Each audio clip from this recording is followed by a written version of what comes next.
Hello, I'm Charles Gauthier, the President and CEO of the Downtown Vancouver Business Improvement Association. I'm here today on behalf of the DVBIA, a member association that supports, promotes, and represents the shared interest of over 7,000 businesses and property owners in the central 90 block area of Vancouver's downtown core. We focus on priorities voiced by our members, which include programs and services in the areas of advocacy, accessibility, cleanliness, beautification, and economic development. As part of our commitment to our members, we support events that are relevant and meaningful to our diverse member businesses, which is why we are so proud to sponsor the BIV Talk series. Of all the topics that have been presented in this series, COVID-19 is certainly the most time-sensitive and pressing. With information changing on an almost hourly basis, we've all done our best to stay apprised of best practices and emerging recommendations. Today's talk is another opportunity for us to hear from industry experts on the challenges and impacts, both short and long term, that COVID-19 has made and will continue to make on our city. I'm looking forward to hearing from today's panel and getting perspective from the unique experiences and expertise. So without further delay, I'll hand it back to our moderator to take us into today's programming. Hello, everyone, and welcome to BIV Talks, the economic impact of COVID-19. I'm Kirk, LaPointe, publisher and editor-in-chief of Business in Vancouver. Good to have you with us today. I'd like to begin by acknowledging, of course, that on the land we're on, which is all over the place with our panel today, we are, of course, on the traditional ancestral territory of the Coast Salish people, the Tsleil-Waututh, Squamish, and Musqueam. The global pandemic, COVID-19, has already, of course, had a very significant effect on the economy at a local, national, and global level. Markets, commodities, and currency values are hard hit.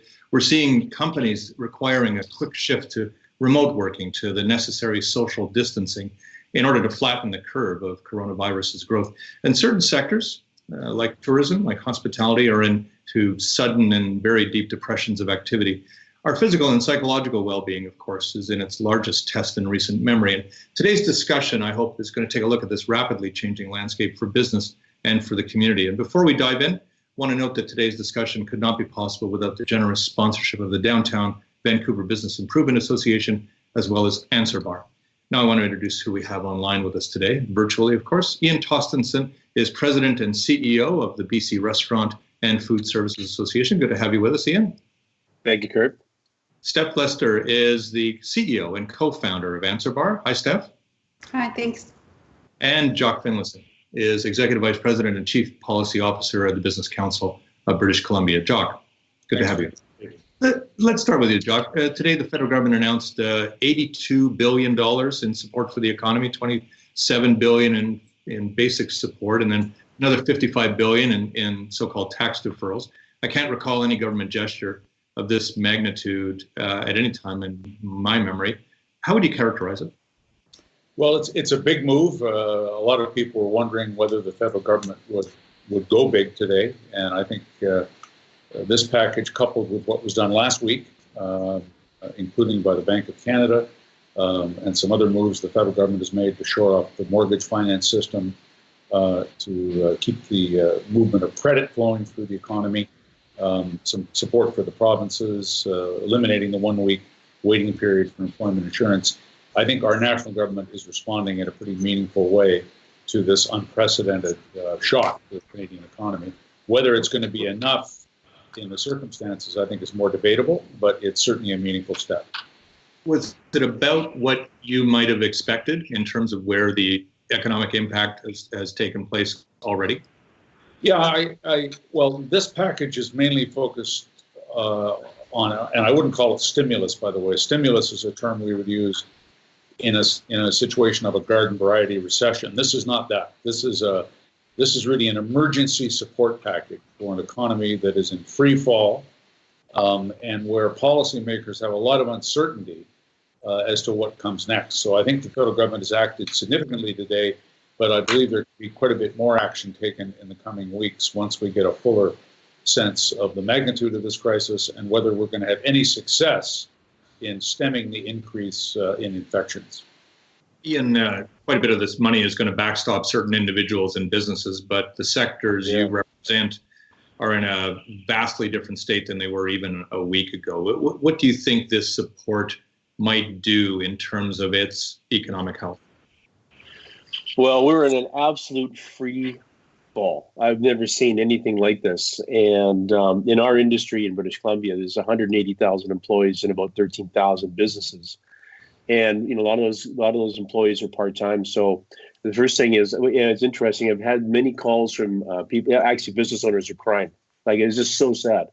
And the first thing they want to talk about is, how can I help my employees? Which, it's not about how do I pay my lease or anything else. They say.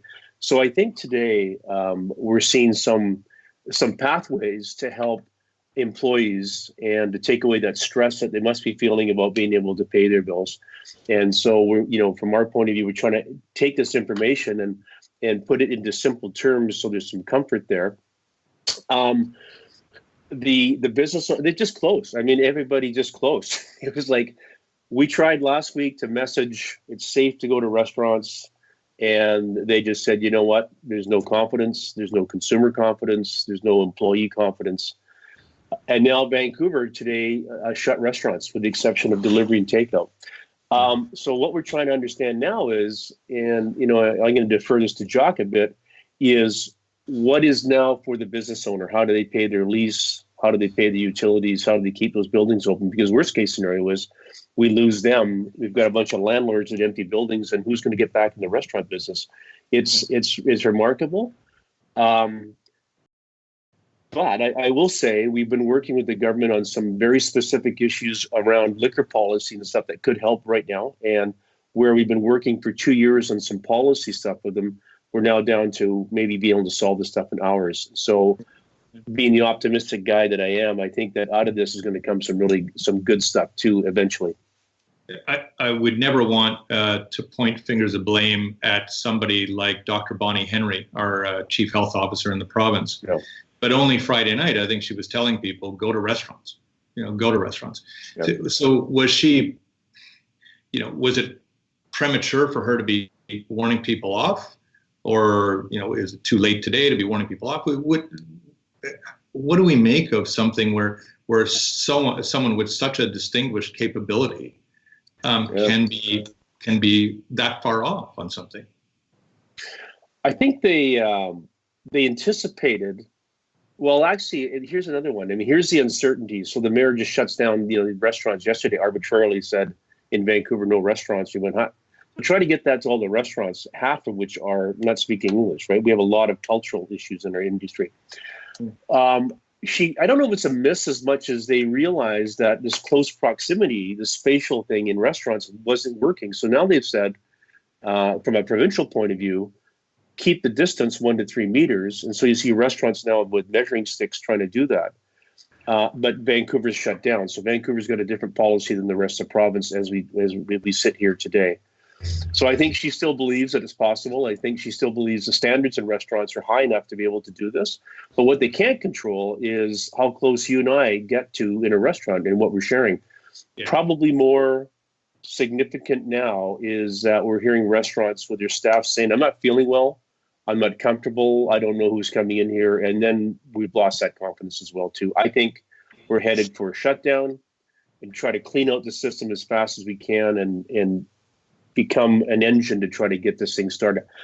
I think we're going to lose 20% of the industry. I just don't think they're coming back. We're hearing about people saying I'm gone. There was too many pressures anyways in the industry.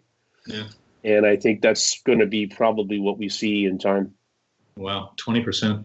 Steph, let me turn over to you now. I mean, we're holding this discussion virtually because we can't hold it on a stage the way we typically would here for BIV, and because of the need for this social distancing that Ian talks about with restaurants and any kind of closed spaces where there might be crowds. As a society, we haven't tried this before. It's not in our human nature to be apart. What's your observation on it in the early going? Well, so much of what Ian just said rings true. I mean, we have a lot of businesses still open, trying to exercise social distancing, whether it be retails and trying to prevent customers in the lineups by putting markers on the floor and then trying to remain having their employees feel healthy and in a safe working environment. And it's just starting to fade, meaning we're fielding a lot more questions in regards to exposure, secondary exposure, employees, exactly what Ian said, not coming to work, saying they don't feel safe, and employers having to support that decision. So whether or not the shutdowns are optional, like a lot of the big retailers we saw today, and they are 100% exercising social distancing and having very clear messaging to their employees to go home and social distance. On the other side, we still have operational businesses who are slowly losing the battle, I would say, of being able to keep their employees at work. Yeah, and ultimately, what does this do you think, to the dynamic of society, where, again, we're social creatures? We are. Yeah. We are. I think, you know what, we're adaptable too. And we're going to have to be. So what is it doing? It depends on the individual, and it depends on the type of company that existed before this crisis began. We have a fair amount of companies that already had this in place, where they had a flexible work policy. So for not a lot, but that group of people, it's business as usual, with a little bit more people not coming into the office.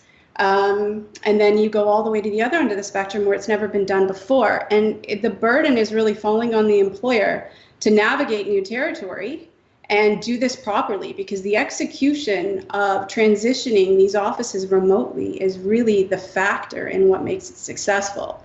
And that's the stage we're in now.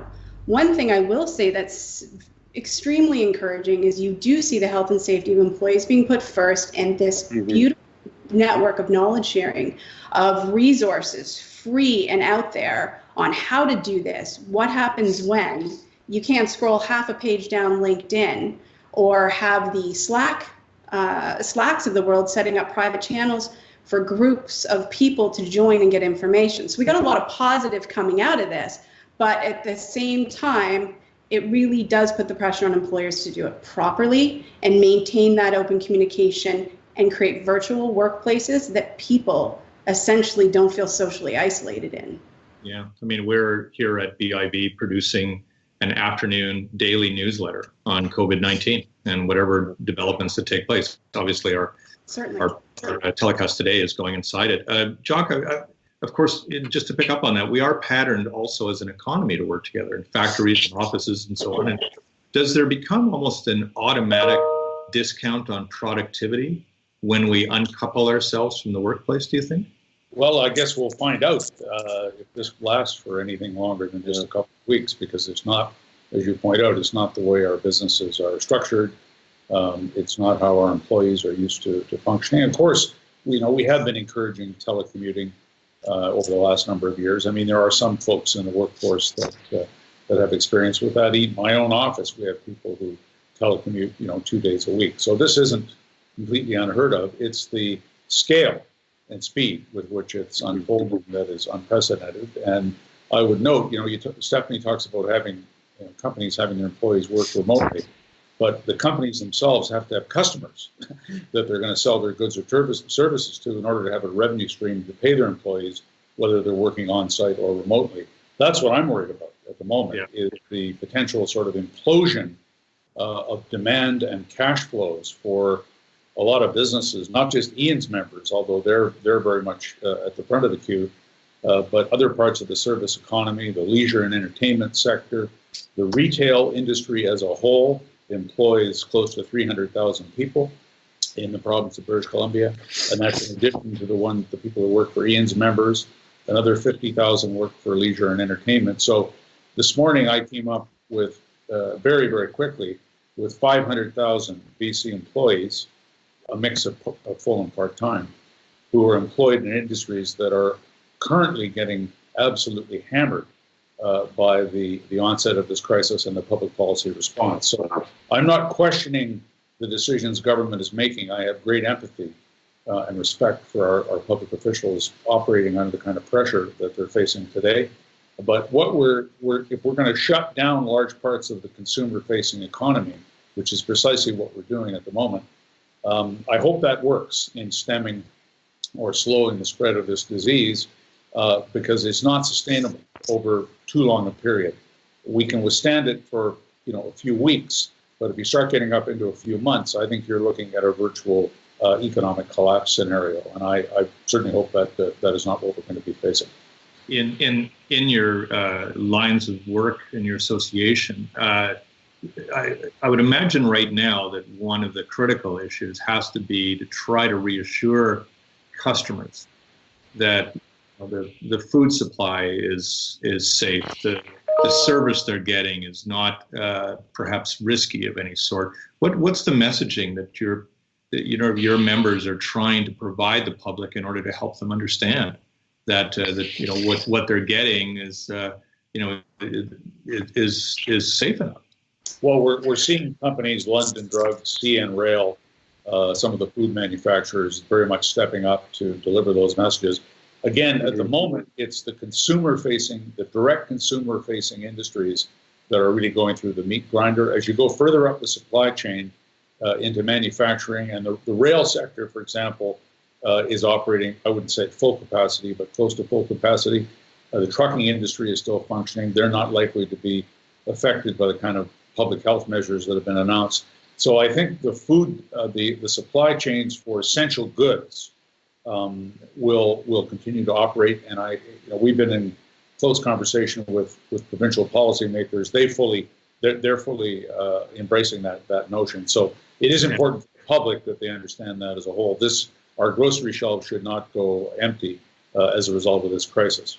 Mm-hmm. And Italy is an example of a place that's further along in this than we are. And there, the essential sort of goods supply chains are continuing to operate from what I've read. Ian? Yeah.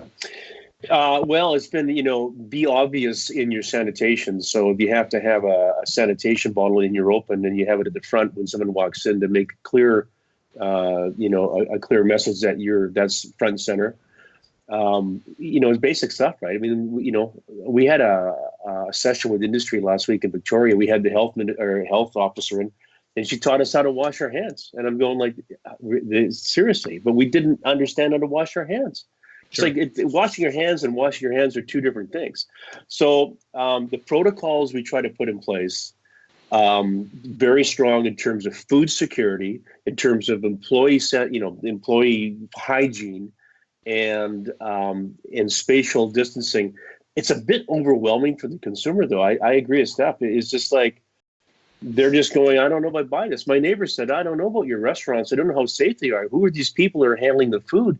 I know it's safe, but I can't convince her. I mean, it's just, and that collapse, I worry about, trying to get this back online in a couple of months. And our plea to government is we have so much cash, Jock, so much cash going out, employers' health tax and the pending rise in the minimum wage, all that stuff has to come to an end.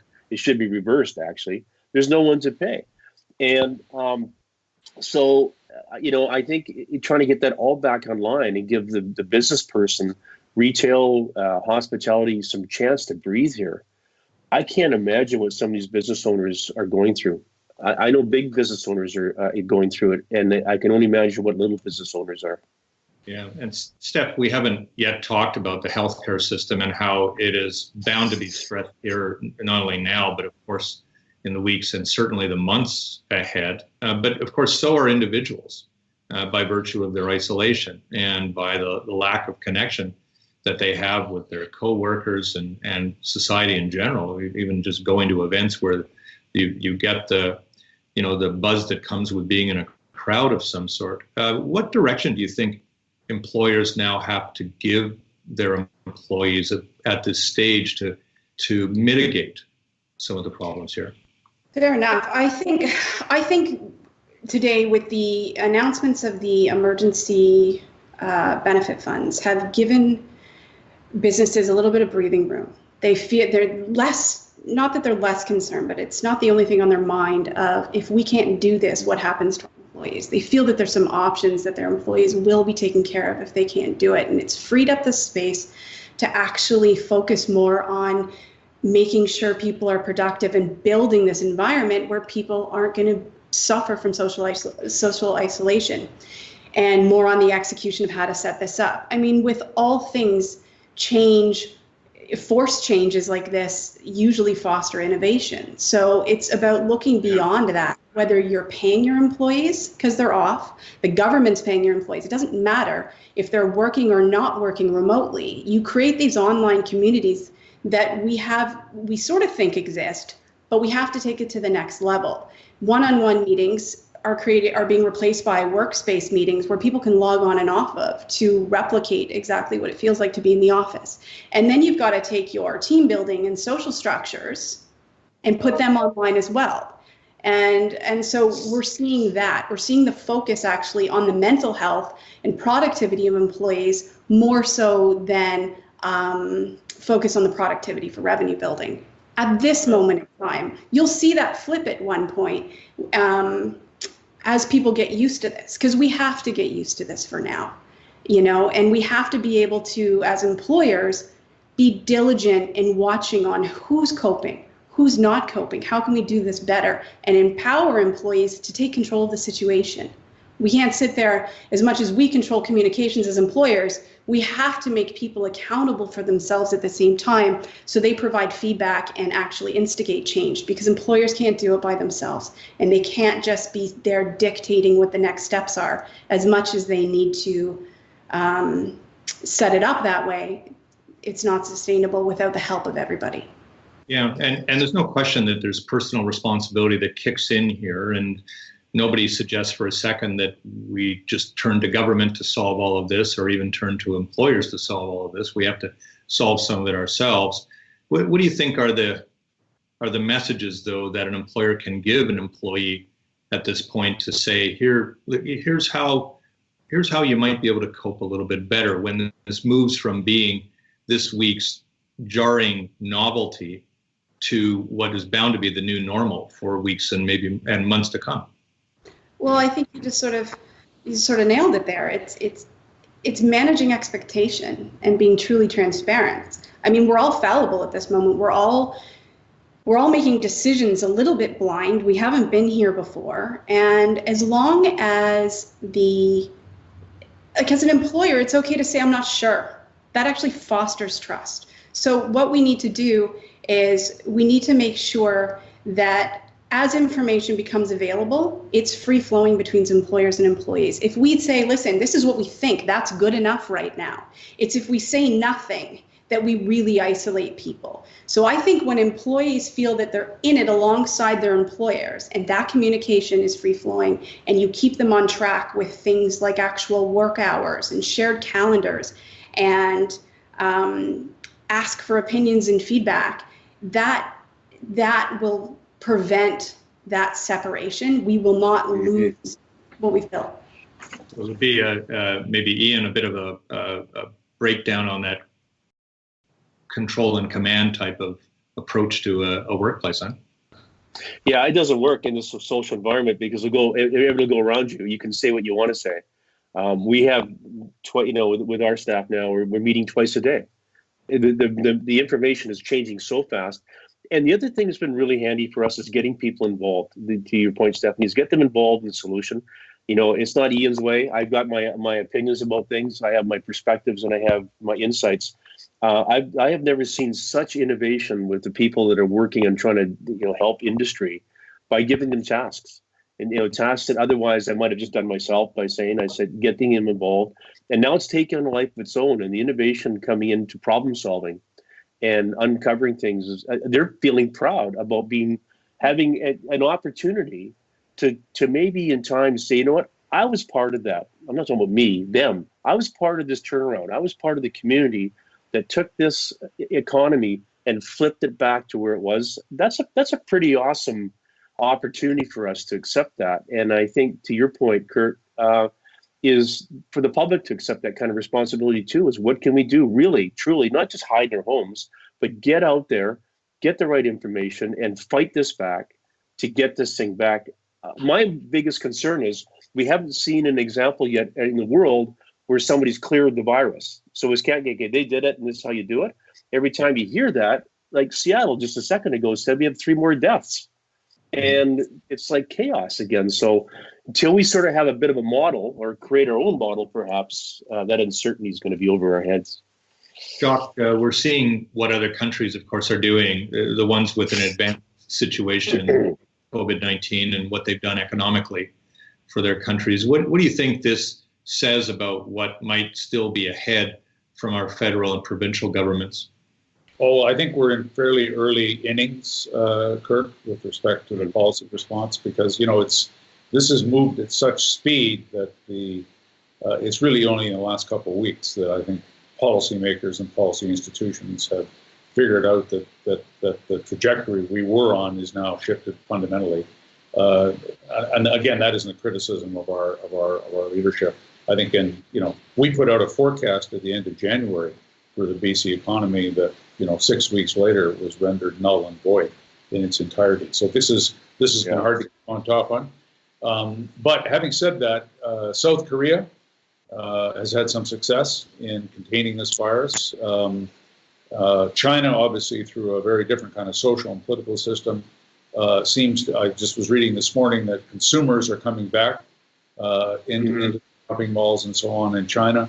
I've got my staff looking at what Germany's doing and France to support their companies and businesses, as well as the UK. So there's lots of other jurisdictions, advanced economy jurisdictions, that are facing the same problem. And we're particularly interested in what the economic options and strategies are. The public health side of it, we will leave to those who have the requisite expertise. But the Germans in particular, I think, tend to be quite effective when they finally marshal their resources to make things happen. So we're taking a close look at some announcements out of Germany in the last week around support for business to see whether there's some ideas there we can adapt into Canada. And on the government response side, I would just end by saying we've seen some important steps by the federal government in the last week, including today, on an economic support package. We have not seen that from the province. The province has been totally focused on the public health elements of this crisis, understandably so, because they're the ones running the health system, not the government of Canada. But I think we will see the province, and we've certainly been encouraging them to get on top of the economic side of this. And I think they're going to be doing that in the very near future. Yeah, Ian, you talked about the stalling of the growth of the minimum wage, those types of things. Are there other business taxes that you think at a provincial level there can be some immediate relief on in order to essentially change the nature of even our weekly payrolls that some of these places have? Yeah. We wrote the Premier and asked for hold off the minimum wage increase. We've asked them for defer the employer health tax. That's been a real controversy for smaller businesses anyways. And they can't pay it anyway, so what's the point, right? PST deferrals has been a big one. We actually had yesterday a PST officer standing outside of and a bailiff standing outside of a pub on Main Street, prepared to seize assets because he had made his $5,000 payment on PST. And I told the senior guy in government, I said, do you know the Premier? He said, no. I said, you're about to know him because he's going to be so upset if you pull that guy's assets. The guy doesn't have the cash. So, PST is a big one. It goes beyond that. It goes beyond some policy issues. Restaurants will be able to do delivery. So the question is now, why cannot restaurants deliver alcohol? And they'll say, well, it's a regulation. Well, Alberta just did that in 15 seconds yesterday. They said, and I'm saying you should do it now. You should act bold. And if you want people to stop running around going to shop for liquor while they have their skip the dishes delivery, combine it. And they go, okay, well, and I say, you just can't go away for 2 weeks and think about it. You had to do it now. There's some taxations on liquor that have to be enacted. I said, there's so many hundreds of $millions are going to flood in to fix this. This is nothing. But government, and we did the same thing in the city of Vancouver, defer property taxes, straighten out your red tape and regulation, because that just burdens people to the point that when we come back online, Jock has a restaurant trying to wait 4 months to get a patio endorsement. I mean, come on. So there's so many opportunities here to rejiggle this economy, to shape the bureaucracy. I mean, they're doing a good job, but to reshape their thinking that how fragile business is when this happens, and how dependent we are, and how right now, frankly, they're just not used to having to make the kind of decisions that have to be made to get us through this crisis. But, I think very quickly they're going to learn. Yeah. But it's really about cash flow. Yeah, go ahead, Jock. Kirk, I think Ian is spot on. Going into this crisis, we were a bit exasperated by the lack of focus in the provincial government on the sort of foundations for prosperity. They were taking BC's growing economy kind of for granted, and the municipalities are even worse in that regard. Hopefully, coming out of this crisis, we're going to have policymakers who realize they've got to be more attentive to the cost of doing business and pay more attention to how their own decisions and actions can really sort of dig you into a hole, because we've ended up, we have taxes going up on business in BC as we speak, big property tax lifts in a lot of the municipalities. The carbon tax is supposed to go up $5 a ton on April 1. So the first thing I would say to governments is park all that at the moment. This is not the time to be adding one nickel of costs onto the shoulders of any part of the private sector. And indeed, look maybe over time at ways you can roll it back. So I hope we're successful in getting that message across, because we haven't been up until now. Yeah, Steph, both Ian and Jock are talking about a kind of a big shift in the way that government actually operates. But individuals, of course, are going to have this systemic disruption and isolation affect them in an unprecedented way. What kind of challenge do you think this might be to individuals over the longer haul in terms of their personal wariness or their dispositions as they exist? I think it's going to strengthen it. I think because we're not half in this, we're completely in this. You can only go up. And so what we're seeing very much, there's a lot of positives that can come out of this because we're working differently already between the employee-employer relationship. It is being fueled by innovation and doing things differently, and it's not being dictated. There's going to be unexpected benefits into just workforce planning. How do we design where people work, how they work? Roles are going to be redefined so they can be, actually remote friendly. And we're going to find in this better ways to do things. And we're going to change old belief systems of how they used to be done. I think we're going to streamline business in a way that wouldn't have happened. And hopefully that streamlining and a new way to engage people increases productivity, a better cultural experience, improves retention, so that when we climb out of this, those positives translate to actually a more productive, faster start to the economy when this starts to fade away. There's a lot we can do right now.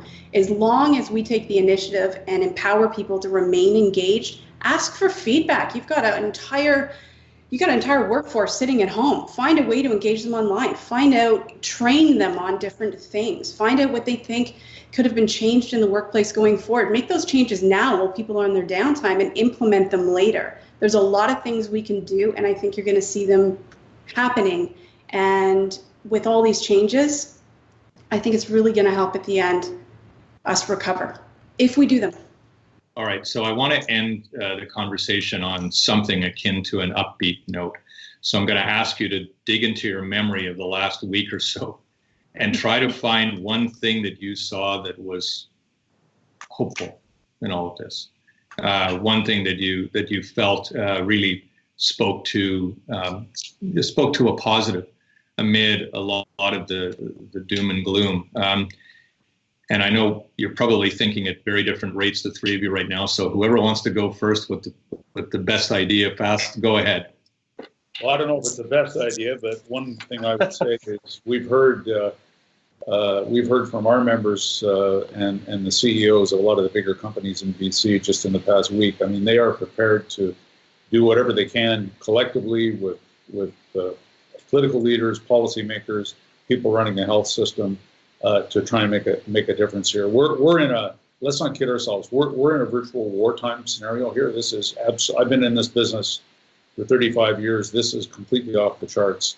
And I do think people are stepping up, not just employees and employers, but business leaders to work with government. So, we have our testy exchanges with the current provincial government from time to time, as I'm sure Ian does as well.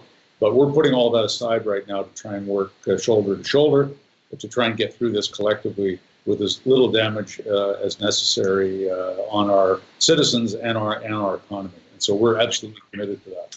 All right, so Ian or Steph, who wants the second last word? I can let you go last, Steph. Okay. So I'll give you a chance. The best story I heard was a large local restaurant group that we've loved for maybe 90 years. I won't tell you who it is. And the owners of that restaurant chain have suspended any royalty payments from their restaurants to their head office. They've suspended any lease payments due by their franchisees on property they own. They've taken care of all their employees because they have the confidence we're going to come back. And I tell you, the culture in that company is amazing. To say that, a lot of people would say, well, you're going to pay this and do that. And we have a guy who phoned me and said, my garbage collection guy, he won't stop billing me. I have no garbage. And he said, I don't care. I have a contract. Like, that's not going to get you anywhere. But the other side of this cooperation and involvement, it was just really, really awesome to hear that a company is being that generous. And it's going to cost them millions of dollars, but they're taking the long view here because they know this will come back. Mm-hmm. Steph. For us, we spend a lot of our time advising people on how to put people first. That's what we do. That balance between revenue and people. And every story, honestly, at 100% coming through our door has been people first. It's a no-brainer. Employers aren't even questioning it. And I think that is really the hero here. And when we're asked to say, well, I don't know what the laws are anymore, I don't know how to make these decisions, am I going to get in trouble? What we say, and I think this is a great advice to all business out there as things are evolving, if you put your people before revenue, whenever you make a decision right now and you don't know the answer, you're never going to be on the wrong side. It's good. That's really good. Well, our conversation today wouldn't have happened without the generous sponsorship of the Downtown Vancouver Business Improvement Association and AnswerBar. I want to thank the three participants today. Ian Tostenson, great talking to you. You're the President and CEO of BC Restaurant and Foodservice Association. Steph Lyster, the CEO and co-founder of AnswerBar. Nice to have you with us. Thank you. And Jock, always good to have you with us, the Executive Vice President and Chief Policy Officer of the Business Council of British Columbia. Thanks very much. Every day now, we're going to continue our coverage of COVID-19. We're going to have daily videos, talk shows like this, to take a look at how the coronavirus is having an impact on our business community and the community, of course, at large. You can find that online at BIV.com. I'm Kirk LaPointe. Thanks a lot for being with us today. Stay safe, stay well.